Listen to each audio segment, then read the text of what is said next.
Unless two cats have lived together since kittenhood, they don't just bond automatically. Since cats are incredibly territorial creatures, introducing a second cat to your home can be tricky. Some will say to just put the two cats together and let them sort it out. This works occasionally, but it's like a spin of a roulette wheel. There's a chance they'll become friends, but there's also a good chance that someone gets seriously hurt. Bringing a new cat into a home with an established cat often means full-out war. It triggers stress responses for both cats and territorial panic for your current cat. To prevent this from happening, here's a step-by-step guide for introducing two cats in a way where they become real friends in the future. Before we dive in, be sure to subscribe to our channel and join our feline-loving community.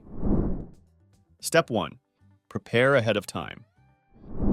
Taking some steps to prepare your home and set your current cat on a schedule will put you a step ahead when you bring a new cat home. The first thing to do if you haven't already is make sure your cat isn't free-feeding and eats on a schedule. This is extremely important. Food that is left out all day will be defended and led to fighting. If scheduled meals are established, you can put your cats in different rooms to eat, and they will know what to expect.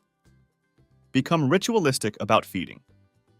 Feed your cat at the same times every day in the same space. Establish an isolation area for your new cat. This is a defined space that belongs to the new cat and the new cat only. Each cat will need to have a safe space to be away from each other, and it's easier to get your current pet used to staying out of a space when there isn't another cat in it. The new cat's space should be separated by a door so it can't be invaded. A spare bedroom or office is a good option. Even the bathroom will work if you don't have anywhere else to use it. Cats operate primarily on smell, so put items into this space that the new cat can easily mark with their scent. Blankets, carpet, scratching posts, and cat beds soak up new scents easily. When you bring your new cat home, you will put them directly in this space without either cat seeing the other first. Step 2. Site swap. Once your new cat has had some time to explore their territory without seeing your other cat, it is time to do a site swap. This allows your cats to examine each other's scent and designate spots that will have shared scents, like litter boxes and scratching posts. For cats, it's like getting to know one another without actually interacting. Move each cat into the other's space separately. Don't move them out together. This way, no one gets territorial or defensive. It's just time to explore other spots in the house. Once you've site swapped, you can also start feeding cats on opposite sides of a door. The cats will be able to smell each other while they eat, but they can't actually get to the other cat. Step 3. Let your cats see each other. See, not touch. They already know what the other cat smells like, so it's time to let them look at each other. This doesn't mean they'll be friendly. If they are too hostile, you can always back up a step. The easiest way to let your cats view each other, but not physically interact, is to put up a screen or a baby gate. Gates with door access are the easiest to use because you can cross the barrier without having to remove it each time you move between spaces. You can place a sheet over the gate so that the cats can only see each other when you choose. Both cats will, at some point, show signs they are comfortable coexisting with the other. How long this will take depends on the individual cat's personalities, so be patient. You can tell that cats are getting comfortable with each other through a few key signs. If they're happy to eat treats while the other cat is around, that's a good indicator.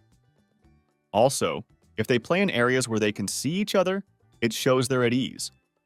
Sometimes, just ignoring each other is a positive sign, as it means they're not feeling threatened.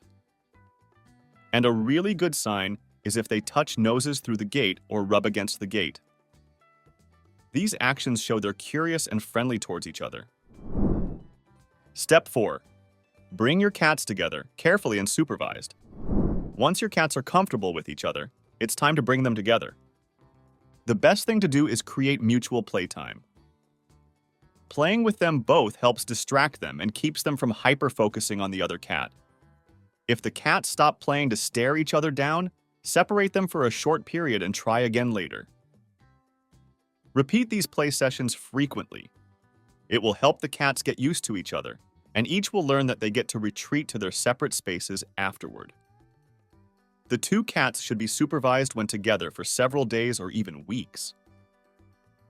Once you've had numerous sequential positive interactions, you can consider allowing unsupervised time together. What if the two cats don't like each other? When you're introducing two cats to each other, keep an eye out for signs of stress. It's totally normal for them to feel a bit uneasy. If you do notice they're stressed, it's a good idea to just take a step back and slow things down a bit. You can tell a cat is feeling stressed if they start hissing or growling at the other cat. Another sign is if they refuse to even look at each other. Maybe the new cat will hide away, or the cat that's been around longer might just leave the room. Also, watch for signs like flat ears, a swishing tail, or their hair standing up on their back, as these can be signs of aggression. Remember, patience is key here. Just give them time to adjust at their own pace. There will most likely be stress for both cats during this process, but the idea is to reduce it as much as possible. If one of the cats is showing signs of stress, don't move on to the next stage of introduction. For example, if your new cat is hiding under the bed and won't come out to eat once you let them see the other cat, don't move on to supervised playtime until the two cats are interacting positively across the gate. Set your cats up to bond in a positive way. One thing you can do to ensure your cats have a positive relationship with each other is to make sure you have enough space for each of them. This doesn't necessarily mean physical space, but cat space. It means 2 litter boxes, enough scratching posts, multiple rest spaces, play spaces, and toys. If your cats don't have to compete for resources or attention, they are much less likely to fight over them. Having more than one high perch or resting space for cats can significantly reduce the amount of stress they experience. Resting up high makes cats feel safe. It also increases the amount of space available for them and allows multiple cats to feel less territorial over certain spots. What not to do when introducing two cats. When you're introducing cats to each other, there are some common mistakes you'll want to avoid. First off, don't rush to put your cats together. If you move too fast, it can lead to fights and even injuries. Cats need time to get used to each other. Also, don't expect them to be okay with sharing a litter box or food bowls right away. Cats are pretty territorial and value their privacy and personal stuff. If they choose to share later on, once they've bonded, that's great. But let them make that decision. Remember, some cats never get to the point of sharing. It's easy to accidentally give all your attention to the new cat, trying to make them feel at home.